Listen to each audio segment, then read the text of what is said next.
بسم اللہ الرحمن الرحیم۔ السلام علیکم۔ ایک مسافر نے جنگل میں ایک کنویں سے پانی پینے کا ارادہ کیا تو اس میں شیر، سانپ اور انسان کو دیکھا۔ شیر نے نکالنے کی التجا کی۔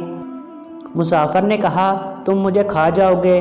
شیر نے کہا، نہیں، بلکہ احسان کا بدلہ دوں گا۔ چنانچہ اس نے شیر کو نکال دیا۔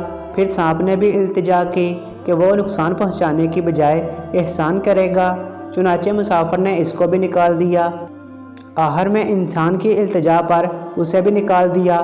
سانپ نے مسافر کو چند بال دیے اور کہا کہ ضرورت پڑنے پر ایک بال جلا دینا، میں فوراً آ جاؤں گا۔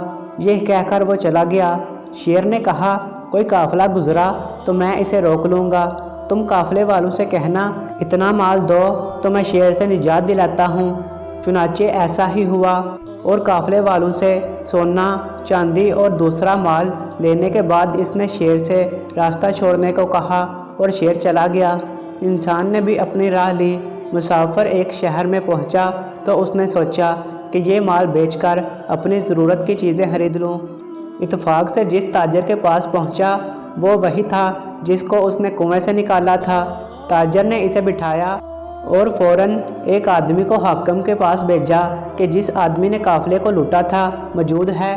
پولیس آئی اور پکڑ کر لے گئی۔ حاکم نے تفتیش کے بعد پھانسی کا حکم دیا۔ اس نے سانپ کا دیا ہوا ایک بال جلا دیا۔ سانپ فوراً آ گیا اور یہ معاملہ دیکھ کر حاکم کے بیٹے کے گلے پر لپٹ گیا۔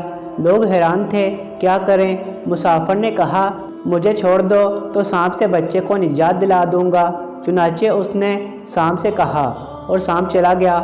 حاکم نے کہا، تو ایسا شخص ہے کہ سانپ بھی تمہارا کہنا مانتا ہے؟